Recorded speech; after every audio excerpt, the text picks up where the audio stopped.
Okay, over to you, Matt. Welcome, Marlon and Cookie, and welcome, Marlon, to join Chippenham. It's probably been a long time coming because I know that you've had discussions with Cookie for some time now, but it's great to have you on board because you obviously had other offers. It's Marlon Michael Jackson, isn't it? Yeah, that's it. Marlon Michael Jackson, full name. Okay. Don't know where they got that name from. I think it was just random, drop of a hat. Yeah, might well have been. December the 6th, yeah, 1990. Yeah. So it makes you one of the oldest members of the squad at 29, Wow. but experienced. Yeah. Tell us a little bit about your playing career, because you've had some clubs. Yeah, so I started at Bristol City through, I think 7 years old I went there. So when I was really young, I was training obviously 3 times a week through the academy, went all the way up, made my debut about 19. I went on loan first to Aldershot, played about 25, 26, played there. When I went there, I played every game to the end of the season. We got to the playoffs in League 2, which was good.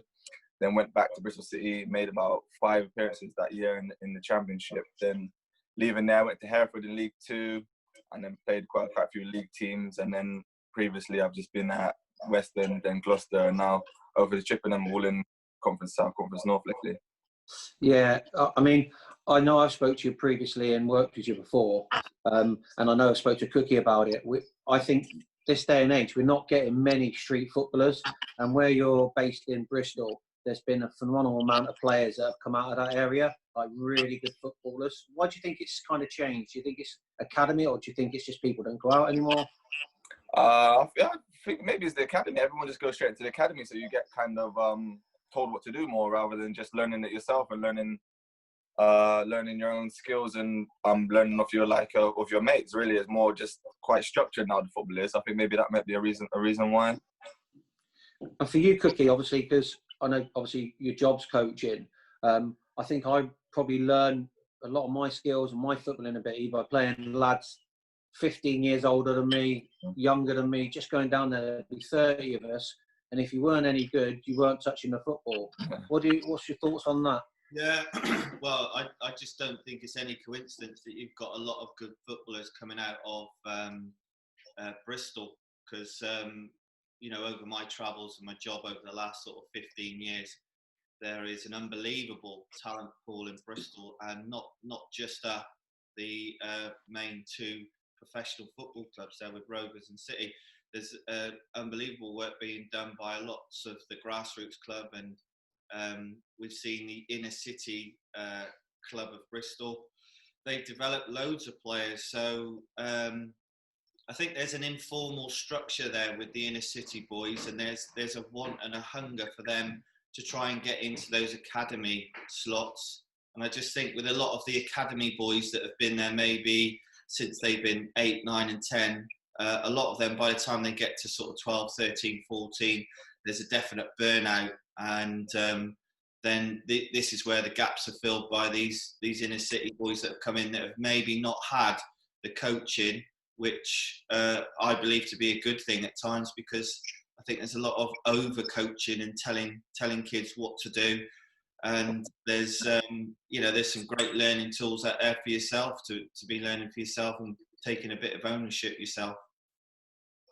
Yeah, no, I think I totally agree with the side of, I think sometimes we give them too much detail as kids when actually let them go and play, let them work it out for themselves. And I was chatting to Marlon about it. I think one of the best players I've ever seen out of that area for feet was a lad called Cameron Brown. His feet were unbelievable. He should be playing futsal for England all day long. He was incredible ability. And it's no surprise he comes from a good footballing background of lads, and they're all from the same kind of area. Yeah. It's good. So Marlon, who was your youth team manager at City? Pardon? Who was your youth team manager at City? Is that under 18s? Yeah. That would have been John Clayton. All right. John Clayton, and then Dave Horseman underneath him. Yeah.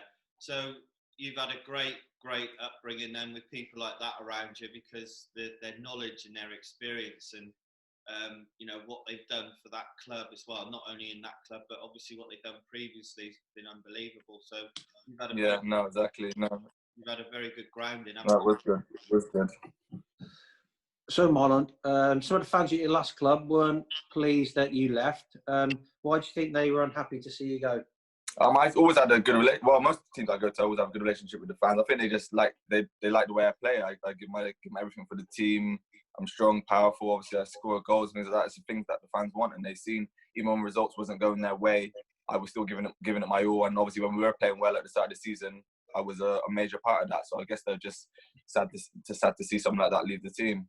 Yeah, and I think, probably part of what we've seen, and I've definitely seen it probably over 2-3 seasons, because I think you come into us and I think you played 14 games, scored 10 goals. It was like a great run, and it was really trying to catapult us out of a difficult situation. Cookie, what made you hone in on Marlon? Because obviously when he decided that he weren't staying at Gloucester, because I know that he was probably your number one target at the time. Yeah, I mean, I love him. Literally, I just think he's a good character. Anyway, he's still within our playing profile, so we're looking for somebody who can hold it up, running behind, score us goals. It's not bad in the air as well, and I think that if we've got Chris Zabrowski that we can play up alongside him with Dave Pratt, and obviously Brad Ash as well. Brad can also play as an attacking midfield player in and around there. So it'd be really interesting to see through pre-season how that partnership with any one of those is going to gel. But he's got the attributes. Obviously, he's been a Football League player, and that experience will be invaluable to us as well. So he just ticks all the boxes. He needs to make sure that he's in a team where a coach can understand what his strengths are. And he's got a couple of weaknesses that he's happy to work on as well. I don't think his left foot is as good as it should be, but not the end of the world. We just need to make sure that we play with these two wingers, and we can keep supplying the centre forwards with lots of opportunities. And I'm sure he'll score goals. And I think that's the one thing that we all notice is when there's an air of confidence. So for us, Marlon, having trust in players, and when we see you and you're going through like one-on-one, like if we were betting men, we'd be putting our house on it. That's the kind of thing, and that's one thing that we've noticed and we get from yourself. Marlon, we had a few offers as I spoke to you previously over a few times. What made you choose to come join up with me and Cookie again? Because not many people like to do that. No, it's just like obviously playing with you guys, with obviously you under you 2 years ago, and then obviously Cookie last season. You just obviously not only good coaching, but you're just good, honest people. And I just enjoyed my time so much last season. At the start of the season, by me enjoying it, I was able to play better as well. And it was just like it was a good structure. I learned a lot as well in a short period of time, and I just enjoyed myself. So it was just a no-brainer really to come back and play under like some good coaches and look up the table rather than look down the table, which is obviously a main thing as well. And I think that's it. And we've all played. And when you're enjoying your football around with a good bunch of lads as well, you kind of play better and you have better results. And Cookie, what do you think the fans are going to enjoy seeing from Marlon? Well, I think his goals, certainly. He does give you that little bit of assurance, like you were saying, Matt, that when he gets put through, you have a good idea that he's going to score it or at least hit the target. So percentage-wise, we'd hope that, he can get us 20 goals in the season. And I like giving the players individual challenges. I don't think that's out of his reach. I think he can do it. We've said a very similar thing to Brad as well. Next year as well. But I just think his all-round ability on the ball will be it'll be exciting for the fans, but it is also his power and his strength just to hold people off and then link other players up as well. I think will be an excellent thing for us to use next year. I think on the league position with he's right. We need to be proud of the fact and not be embarrassed to say we want to be looking up the table and not looking down the table. And I just don't think there's anything wrong with us as a coaching team giving the players a target of the top 10 spot.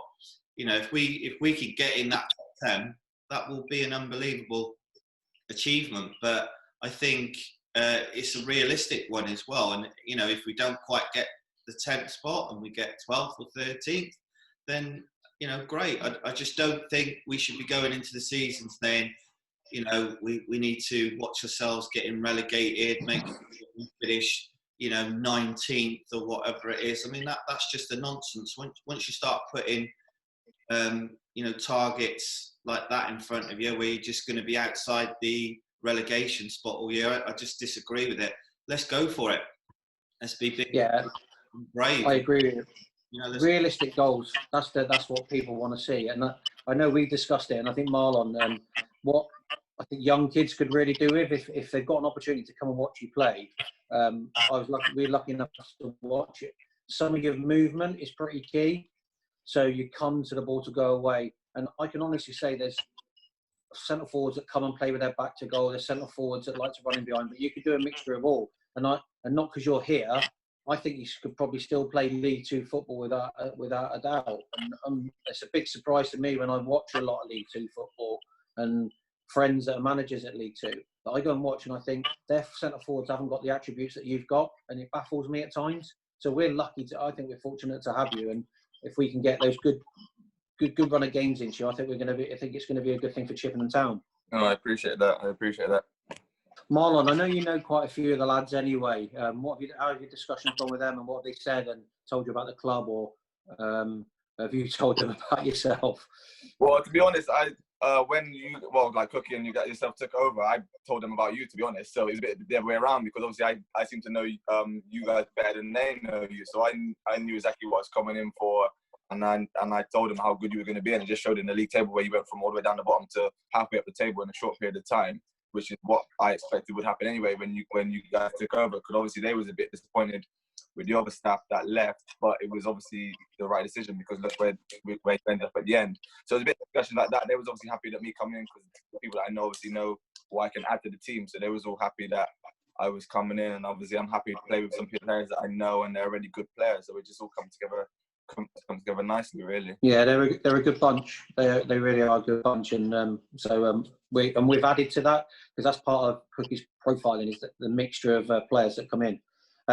The other side of Marlon, we always like to do a quiz at Chippenham, just to understand that just to let the fans know really that we've signed another stupid player. Really. This one should be dead easy for you, because the quiz is all about names of Jacksons, famous Jacksons. So it should be dead easy. If you don't get them, Cookie will tell you the answer, okay? Right, you comfortable with that? Yeah, let's go. All right, question 1. Which Jackson sung "What Have You Done For Me Lately"? Michael? What have you done for me lately? Unfortunately, you've got the right surname. It's Jackson, but it's Janet. Oh, okay, yeah. Which one? Yeah, Janet. Yeah, which one? Yeah. I told you it's another Alex Bray, I'm telling you, mate. Right. He's going to be running in pre-season to be sick. Okay. This one's a little bit more difficult, so you've got no chance. Oh, yeah. Which Jackson artwork include the she-wolf and number 5? I'll give you a clue. Part of it is Jackson. No clue. It's actually Jackson Pollock, so I'll put another cross there. That was a very obvious one as well, Max. I knew you would have known that one. Very. Cookie loves his art. Okay, which famous Jackson played the role of Jules Winfield? James. Let me know if you want a little clue. I love a clue. It was in Pulp Fiction. No idea. Oh, this is Samuel L. Jackson. Samuel L. Jackson. Oh, I should have got that one. Yeah, you should have got that one. Yes, that one. You're going to get caned. Yeah. Okay. I'll give you another clue. Which Jackson, you'll get this, specialised in 110-metre hurdles?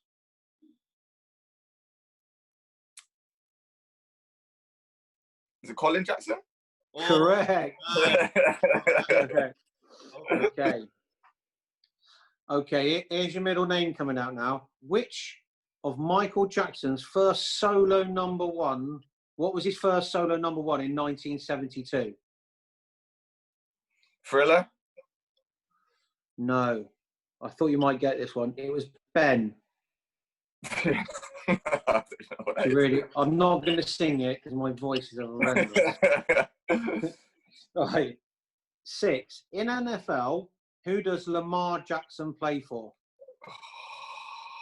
Is it the Eagles?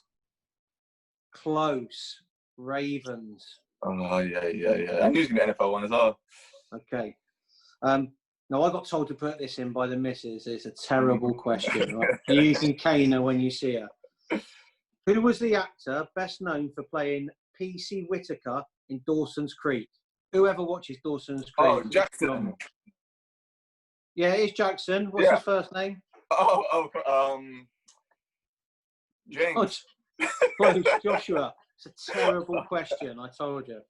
Dawson's Creek. Okay, you'll get this. Is Running Cookie. What was the birth name of rapper 50 Cent? Curtis Jackson the what? I'll give you it. It's the third. Curtis Jackson the third. Yeah. But well done. Yeah, thank you.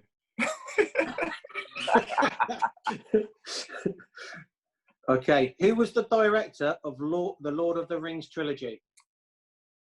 Peter Jackson? Oh, now you're on fire. You're on flame. But these ones are from the 2000s, not the 1960s. Yeah. Well, you're a little bit older than the rest. Okay. This one's a bit tough, but is very well known. Rich Jackson, who was born in October the 8th, 1941, is an American civil rights activist, a Baptist minister, and a politician. And he's still alive to today at the age of 78.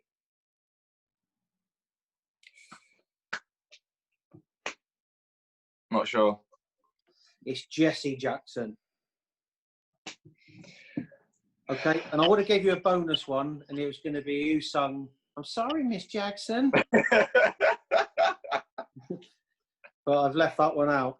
How many did I get? 3 or 4?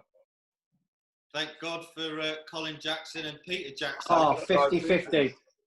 50%. I don't think that's going to get you. That's got to be top of the leaderboard. No way near. No way near. I think Alex got this week, Marlon saw. Oh my days. Macca, what's the story with the shirt behind him? Oh yeah, that's what I was going to say. Do you know what? No other players have had anything like that. They probably don't play at a good level. That's probably why. I mean, people just have stuff laid about, but it's just, I don't know why people have them, Marlon. It's just ridiculous. There's so many around. You just forget where they are. I'm using them now to keep the sun out of my eyes. Yeah, if you move to the side, it's great. And it just goes to show that, obviously, the level you played at and obviously what people think about you when you're playing. And that's a massive attraction to why Cookie wanted to sign you. What is the shirt? What's the game? So that was England C. We played against Bermuda's national team. That was when I was at Hereford, which is the first club I left when I left Bristol City. Had a good season there, and I got called up to England. We flew over to Bermuda, played a game, we beat them. I scored as well, and then after that I went into the league, so I wasn't obviously able to play for England C anymore after that. But it was an excellent experience. Brilliant stuff. Brilliant. Well done, mate. So Cookie, myself, and Oski have been. We have obviously been getting together just to put plans in place to make sure that when we're able to hit the ground running. All the guys are in a good state and fitness. We know that this week's been the time when people have started their pre-season schedule. How are you finding that? Love it. Wish we could do more, to be honest. Well, it's good, really, Marlon, because you were the only one slower than Oski. No, it's good. I haven't done a lot of running. I've been doing a lot of biking. I got a road bike, so I've been doing a lot of biking over these last 3-4 months that I've been off. So that was literally my first run back in, which was why I was probably a bit slower than Hosky. Then obviously did it again yesterday. But yeah, just building up from now. You're always going to start running yourself with a month, over probably a month-ish before you go back anyway. So it was about the right timing. So it's just nice to have a program and just something to stick to, so you can basically just know where you're at really with regards to the other players and the rest of the team. I think that's what's worth noting as well, Mac, is that you know, using Strava so that we can obviously monitor the lads. They just do their runs. It's obviously all structured what runs they've got to do. They've got to do them within certain days as well. And then they send in the screenshot of those runs with the date on them, so you know it's going to be done on that date. And they send it in to Oski, and then Oski can obviously monitor and calculate all the standings of where they are with their fitness as well. So not only are we going for different runs like a 5K and striding out and fartlek running, interval running, all those sort of things, we're also doing the yardage or the meterage that they're running at as well, and for how long that they're running at. So it's a great little app, and it's easy enough for us to follow. But this close season bit for these first 4 weeks up until we get to pre-season, which we're hoping to start round about the end of July, it's very, very important, because obviously the lads have had their sort of 3.5 months, nearly 4 months off. So there's going to be a few of them that are lacking a little bit of fitness, but it's still difficult for us to say to them when to get back. So by doing this, we're hoping that they're going to have a base fitness, and they're going to be able to obviously, you know, come in and be fit, not injured, ready for that sort of end of July, for then the next maybe 5 to 6 weeks of pre-season. Because I don't think we're going to kick the season off until maybe the middle of September, I think, at the earliest. Yeah, and it gives us an opportunity then as a club. If all the base fitnesses are a lot higher than when they usually come in, there's going to be a lot more football, rather than where we're wasting sessions on just running for hours and hours, getting that base fitness in. So although it's difficult now, it's going to benefit the players in the long run, where we can work in and out of possession, shape, and everything else. Is that right?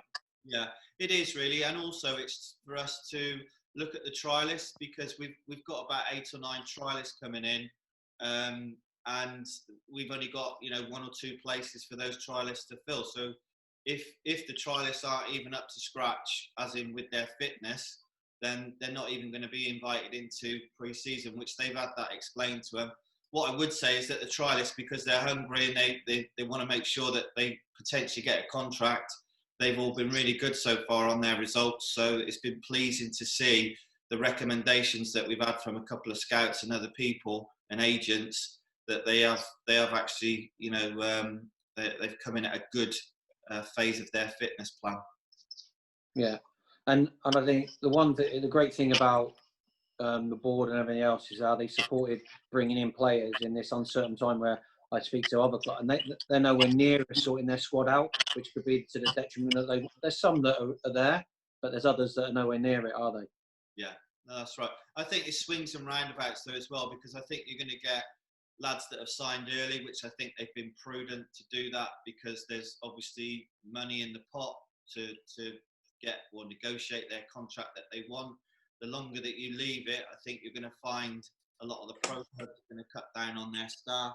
So they're going to go from maybe 26, 27 down to 21, 22 first team members. So there could be people that wait and pick up a couple of little diamonds along the way. So if we don't find any of these trialists that come through for us, then potentially we could pick somebody up in maybe August, September time that, you know, has been missed by everybody. So that's also an option for us.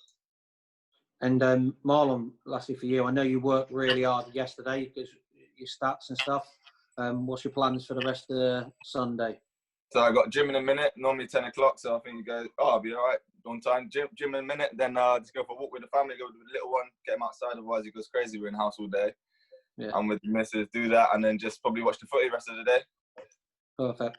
Well, that's all the questions I've got for you. I appreciate you taking the time for that, and look forward to seeing you when pre-season starts. No, I look forward to it. Thank you very much. Cheers, Marlon. Cheers. Cheers. Welcome. Cheers, Matt. Well done. Thank you.